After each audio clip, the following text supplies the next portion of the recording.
ও মুসলমান, কোন ইমানদার আমরা চিন্তা করব? নবীর প্রেম ছাড়া ইমান হয় না। নবীর প্রেম ছাড়া আল্লাহর দরবারে কোনো কবুল ইবাদত হয় না। নবীর প্রেম ছাড়া আল্লাহকে পাওয়া যায় না। কিন্তু লিখেটা তো থেকে যাবে কিয়ামত পর্যন্ত। এটা তো আর গায়েব হবে না, এটা তো আর বদলাতে পারবে না। এরপরে এখন লিখা চলছে তিরমিজি শরীফ, এটাও 4 খণ্ড হবে। প্রথম খণ্ড বের হয়ে গেছে,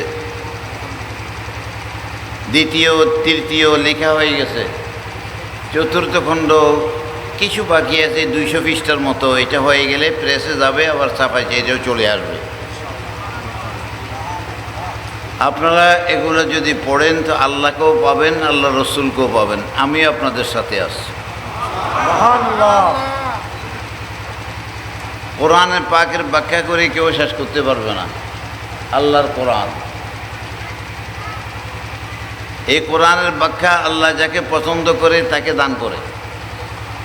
আল্লাহ কাকে পছন্দ করে? মুসলিম শরীফের হাদিস, রসুল পাক সাল্লাল্লাহু আলাইহি ওয়াসাল্লাম একদিন ভোরবেলা কাঁদতেছেন। আল্লাহকে বললেন, আল্লাহ, ইব্রাহিম আলাইহিস সালামের মতো তো আমি বলতে পারবো না। যারা আমাকে বলছে, ইব্রাহিম আলাইহিস সালাম বলছিল আমাকে যারা মানছে তারা তো মানছেই, আর যারা মানে নাই তোমার হাতে দিলাম। তো আল্লাহ হাতে দিলে বিচার করতেও পারে, নাও করতে পারে, ঠিক না বেঠিক?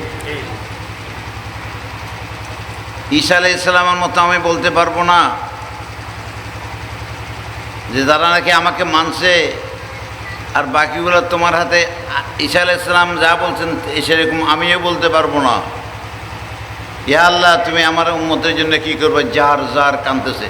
নবীর চোখের পানি মুবারক পড়ি বুকবাসী ফ্লোর উপরে চলে গেছে। উম্মতের জন্য কত মায়া ছিল, উম্মত বুঝতেছি না। অথচ নবী পাক সাল্লাল্লাহু আলাইহি মোহাব্বত নিয়ে পশু পাখি পর্যন্ত বেহেশতে চলে গেছে, ঠিক না বেটি? পশু পাখি পর্যন্ত এরা বেহেশতে চলে গেছে।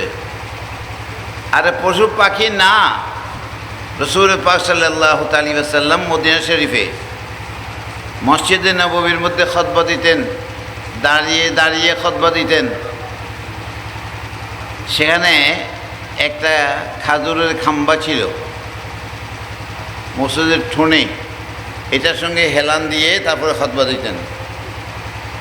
মুসল্লিদের মধ্যে একটা মেয়ে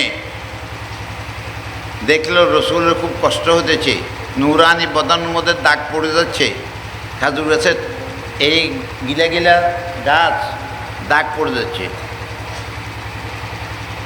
রসুল পাক সাল্লাল্লাহু আলাইহি ওয়াসাল্লামের খুতবার পরেই মেয়েটায় খবর দিল নবীকে, ইয়া রাসূলুল্লাহ, আপনি যদি বলেন আমি একটা মেম্বার তৈরি করে দেবো আপনার জন্য। রসুল পাক সাল্লাল্লাহু আলাইহি ওয়াসাল্লাম বললেন, হ্যাঁ তৈরি করো।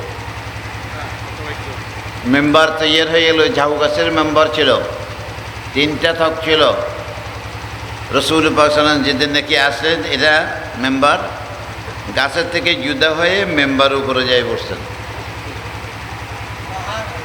ওই যে মরা খাজুর গাছ এটার সঙ্গে হেলান দিত, সেই খারুজটা ছোট বাচ্চার মতো হেসকে দিয়ে দিয়ে কান্দা আরম্ভ করেছে। ও মুসলমান, কোন ইমানদার আমরা চিন্তা করব? নবীর প্রেম ছাড়া ইমান হয় না। নবীর প্রেম ছাড়া আল্লাহর দরবারে কোনো কবুল ইবাদত হয় না। নবীর প্রেম ছাড়া আল্লাহকে পাওয়া যায় না। রসুল পাক সাল্লাল্লাহু আলাইহি ওয়াসাল্লাম নামলেন, মিম্বর থেকে নামে যায়, তার উপরে হাত দিলেন, বলে তুমি কাঁদো না, বেহেশতে আমার বেহেশতে তোমাকে দেব, তুমি বেহেশতে থাকতে পারবো। গাছটা বললো যে না না, আমি আপনার থেকে জুদা হওয়াটা সহ্য করতে পারি না। কাঁদতেছে, আরো জোরে কাঁদতেছে। দেখো বুখারী শরীফের মধ্যে হাদিস, রাসূল পাক সাল্লাল্লাহু আলাইহি ওয়াসাল্লাম বললেন, তোমাকে আমি বেহেশতের একটা গাছ বানায় দেব, ফলদার গাছ, যার ফল তার ছায়া তলে বেহেশতিরা থাকবে। তুমি চিন্তা করিও না, কোনো মতে তাকে সান্ত্বনা দিয়েছে। একটা গাছ সেখানে দাফন করা হয়েছে, এই গাছটাকে এখনো আছে। এই গাছটা, এটা তো বেহেশতে যাবার কথা না, এটা জাহান্নামও না, বেহেশত না। বেহেশত জাহান্নাম তো এগুলো হলো দেখি মানুষের জন্য, কিন্তু এই গাছে আবার বেহেশতের দখল করলেও কেমনে? নবীর প্রেমে পড়ে।